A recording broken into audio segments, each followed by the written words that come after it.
Hello, good morning, good afternoon, good evening. How are you doing? I'm excited to connect with every single one of you guys today.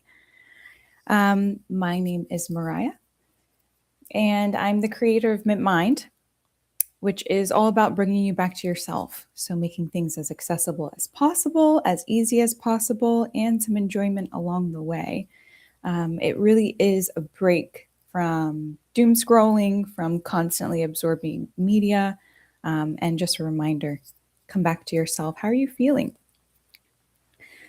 Yeah, and before we jump into our talk today, which is going to be all about supporting you for the holidays, let's just take a moment to come back to ourselves with our breath. So, taking a big breath in, filling your lungs completely, and on the exhale, tracing your exhale from the crown of your head all the way down to your toes. Again, big breath in, filling your lungs completely, being open and receptive to this talk today. And on the exhale, tracing your exhale from the crown of your head all the way down to the soles of your feet. And one more time on your own time. See how much time you can take with it.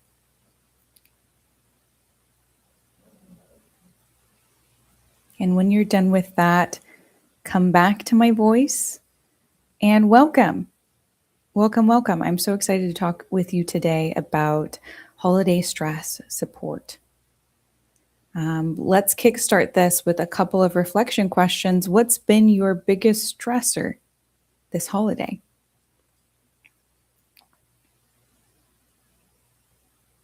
And what has historically been your biggest stressor around the holidays?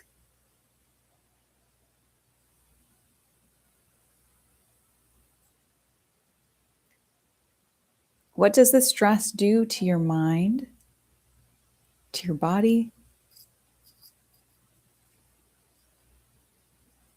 And what signs of stress do you get? What are your triggers for these stressors? Is it a state of overwhelm? Is it a state of not knowing what to do? Is it loneliness? And also, how do you want to show up for your loved ones around the holidays? Period, and especially around the holidays. And when we can get a sense of, okay, this is my stressor, this is usually my stressor, these are the signs that my body gives me when I'm stressed, and these are my triggers. And this is also, on the other side, how I want to show up for my loved ones, how I just really want to be. On Mint Mind, I've done a talk about developing your spiritual practice, and it's really a means to, yes, it's a means to, connect to yourself, but also it protects the things that the soft parts of us that we want to show up day to day. So, a lot of times when we're stressed, we can't even get a sense of our humor. We're disconnected from our humor. And that might be a soft part of us that we want to protect because we value being funny, being playful throughout our day to days. So this is kind of a great reflection question. How do you want to show up for your loved ones? And how can we make sure that we're protecting the parts of us that we want to show up as? So as you're thinking about your stressors for the holidays, I'm just going to kind of name a few.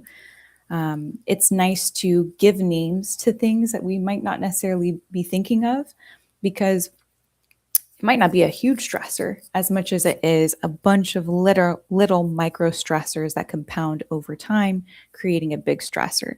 And you could be going about your day being like, why is my body telling me that I'm anxious or that I'm overwhelmed when I'm not really doing that much?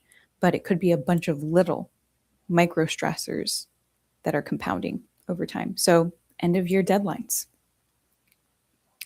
especially for my 9 to 5 people out there, or if you have your own business, end of year deadlines, wrapping things up can be extremely stressful. Wrapping everything from work for break. So having a gap of time that we're not going to be at work, we know that our inboxes are going to be full, and we're trying to do as much as we can for that future version of ourselves can be very stressful. Financial pressures, affording gifts, if we're hosting, what can we afford? This is a question that's always in the back of our minds, especially around the holidays, especially with cost of living being so high. I know lots of us have broken connection with family members. There might be some traumas prevalent or in your past. And the holidays is a reminder, to get close to family and be with family. But sometimes we don't like our family. Sometimes certain family members aren't safe to be around. Sometimes we've done so much work on ourselves that it feels like we're regressing when we're engaging with our family members. So that's just something to be aware of as well. Also, loneliness, breakups, loss, grief. The holidays are looking different than they have before. And the holidays feeling heavier than they have before. I know, especially around COVID, we lost lots of people. And even with people that we haven't lost, if they've gotten sick and they haven't been able to make a full recovery, things can be different. Also, obligations can be a stressor, with what the holidays look like, with what we have to do, how we must feel, right? With all these Hallmark movies out. I have to feel nice and warm and toasty and connected and happy, but really I'm in a slump this year. Obligations on how we need to show up, really. I have to be my absolute best and nothing less. These can all be micro stressors. Take a moment to reflect on what could be a micro stressor for you. How has it been compounding over time? And how is it shifting your personality a little bit? Shifting you away from the things like humor, centeredness, clarity. And without shame, just noticing what you notice. I see a friend in the chat saying totally good morning, or good afternoon, good evening, depending on where you are in the world. So now we know some ideas of what stressors look like. Let's chat a little bit. And if you are open to it, being vulnerable today, you can throw some things in the chat. This video will be recorded, but any messages in the chat won't be. So you always have that. And I can leave you anonymous by saying the word friend rather than your name. So let's make this dynamic.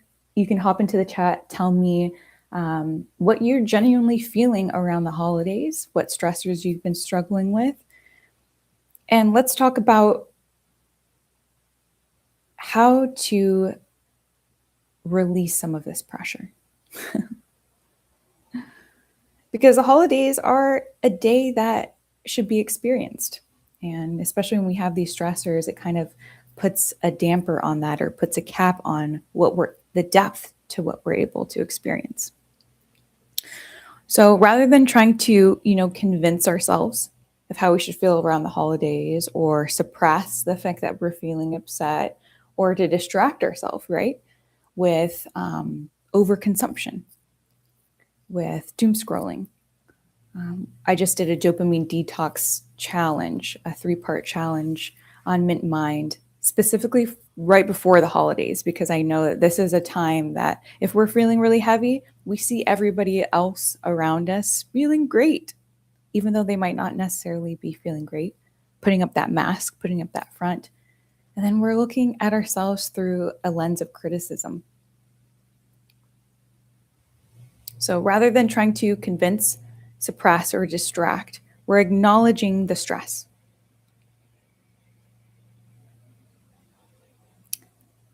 Maybe even making a mental list. Wow, okay, these are the things that I'm kind of grappling with this season. We're being aware of the stress that we're experiencing, and it might be, again, small stressors that compound over time.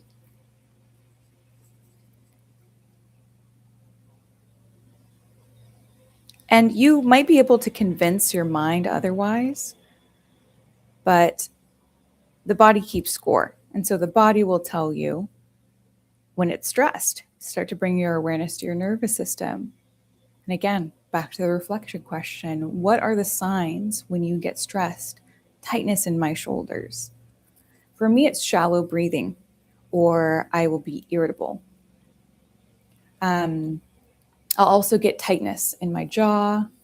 Sometimes you'll get tightness in your upper back, lower back. Or you can even notice your thoughts just bouncing around, having trouble concentrating. Sleep is a telltale sign as well. If you're struggling with sleep, if those thoughts are really accompanying you whenever your head hits the pillow. So rather than trying to convince, suppress, or distract, which is a big one, acknowledge the stress and bring awareness to the nervous system. What is the nervous system trying to tell me? Number 2, releasing the pressure valve.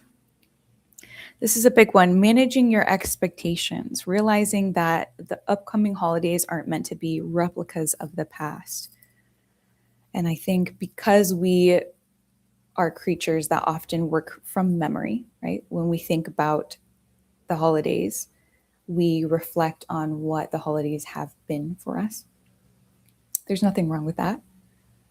But the only point in which it's causing us pain, when it's causing us pain, is when we need to start looking at something. So, are our expectations, I need it to be exactly when grandma was alive and we had a huge tree and tons of gifts and the whole family was together? And if it's not that exact thing, I still expect to be feeling the feeling that I felt then when I was 8, 9, 10 years old. We want to duplicate memories that we've had during childhood, or at least feel those memories again. But can we accept that not only this holiday, but every holiday will be different? The one thing that is a given is that change occurs everywhere. And life is just really us adapting to the inevitable changes that will happen.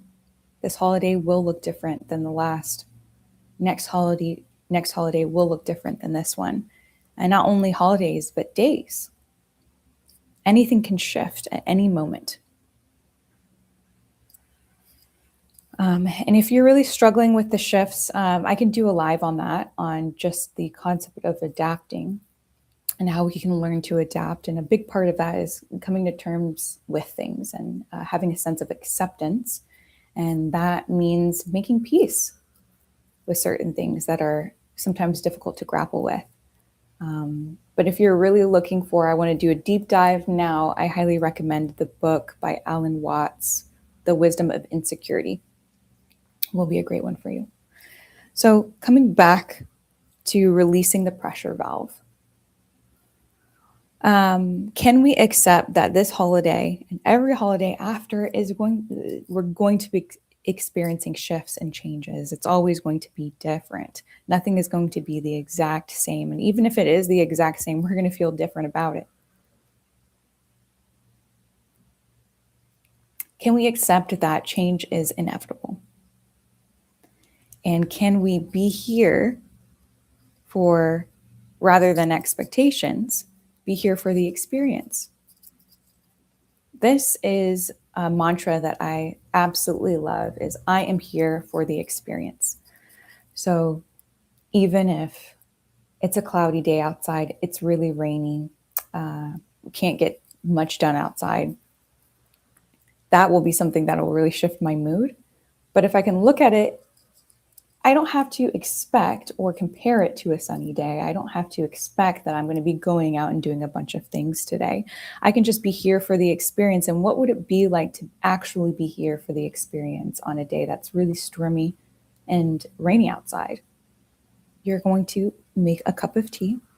You're going to sit by the window. You're going to have a nice little book or your laptop out. And you're going to, if you can't get out of it, you're going to get into it. So, what can I get into? How can I get into this moment? How can I enjoy this moment to the fullest?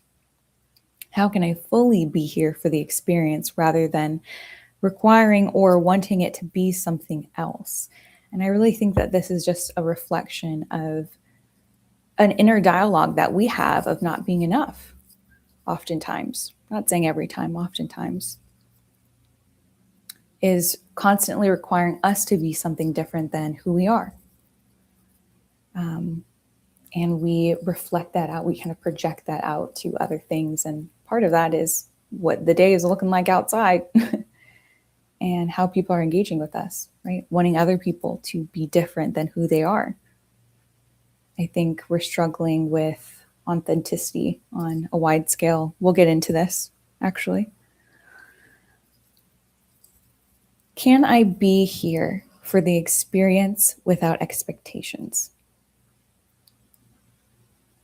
Next, I've got don't match the holiday script rather than feeling obligated for things to go how they are supposed to go, right, on Christmas, or how they tend to go in Hallmark movies. Just ask yourself what's meaningful for you. This is a moment of leaning into your authentic nature, of your authenticity, what you value, and what memories you can and want to create. So take a moment to reflect what is meaningful for you around the holidays, coming away from the holiday script. What's meaningful for you? I see comments in here, managing expectations of where I want to be and also show up in the present with family, friends, etc. is a thing for sure. Making peace. Yeah. Sometimes it's easy to forget that I am right just the way I am. Yeah. And it's finding perfection in our quote unquote imperfections. Beautiful, beautiful comments. Thank you for that.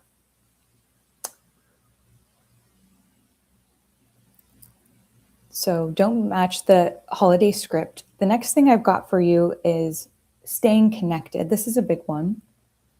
Obviously, staying connected not just to yourself and others, but to your healthy habits and routines. There's something about the holidays where we kind of just cast everything to a side and we say, okay, this is a free day.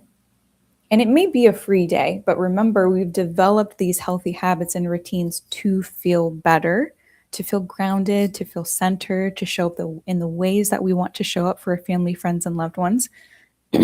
So why do we just do away with it all on the holidays when, especially with holiday stress, we might need them the most around that time for support? So get a sense of what healthy habits and routines do you have set up in your day-to-day experience to support you and how you want to show up throughout the day. And how can you, maybe it doesn't have to be everything, but how can we still bring some of those in moments where we're extremely stressed, which could be Christmas Eve, Christmas Day, New Year's Eve, New Year's Day, big holidays.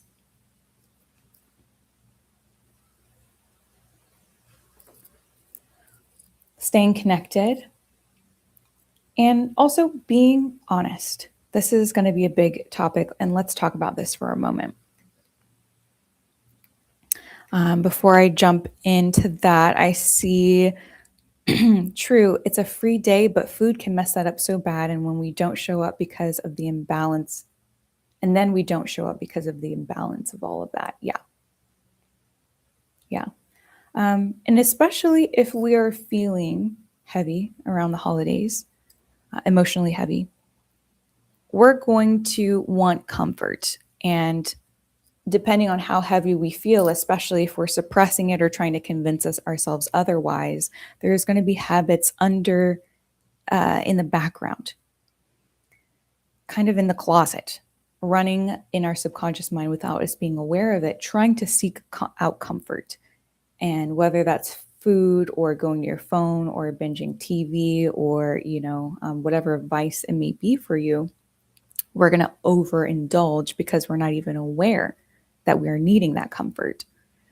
And really, the comfort that we're seeking is comfort of ourselves, of saying, hey, I understand how you feel, and being unapologetically there for that part of you. But that part of you is really just looking for you in all of these vices. And that's what leads to the overindulgence, because nothing will satiate it. It's insatiable. So taking a moment to be aware of the cycles. If you notice that you're overindulging, okay, this is a part of me that's needing some kind of comfort or some kind of escape, which is still a sense of comfort at the end of the day. How can I be with that part and give it what it wants without it looking for that through everything and not being satisfied? A lot of the times it's just looking for you through your phone, through your computer, through your TV, through your alcohol, through your overeating. So shifting gears into being honest, which not really shifting gears, this is really just a continuation of it. But instead of wearing a mask, being honest with how you're feeling and being open. Realizing that no one's life is perfect, even if it seems like it around the holidays, right? Everyone is struggling with something. And also being honest with, if your budget is not going to cover expensive gifts this year, that's okay. And are there other ways that you can show the people around you that you love and are grateful for them?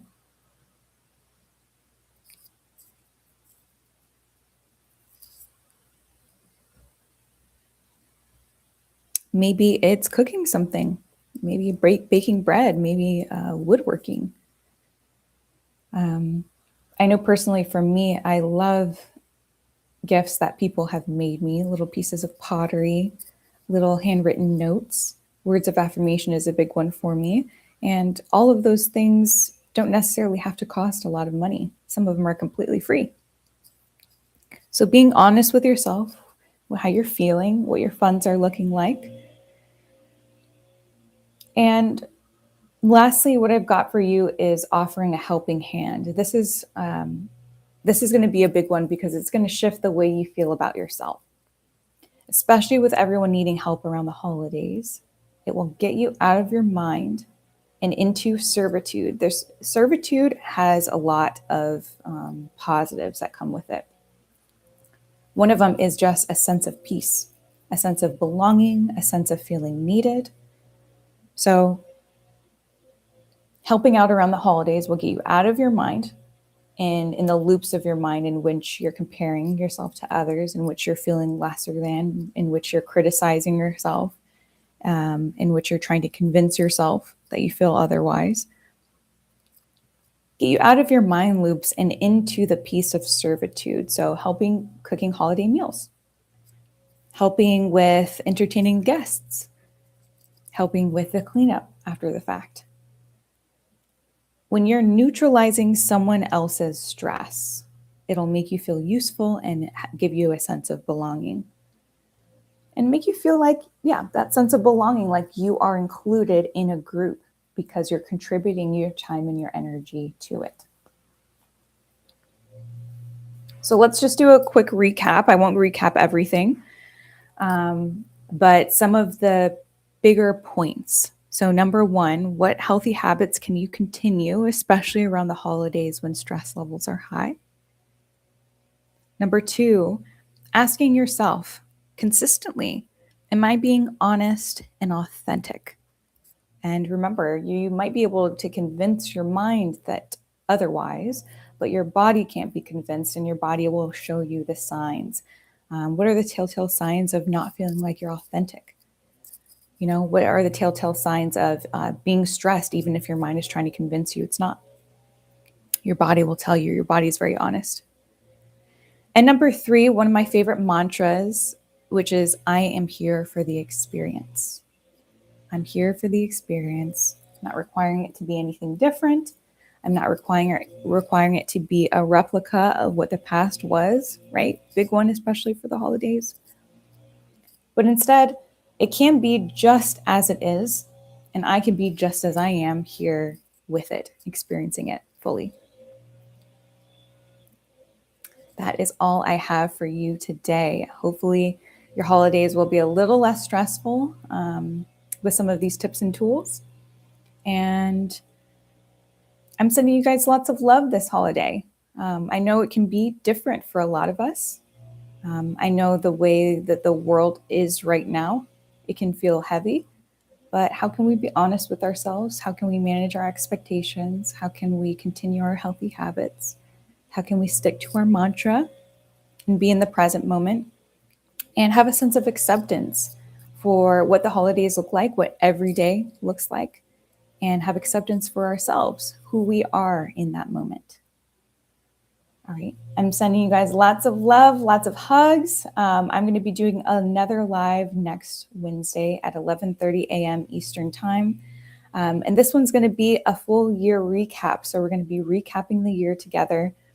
And then our first live in 2026 is going to be, setting our intentions for the new year. What are we wanting to call in?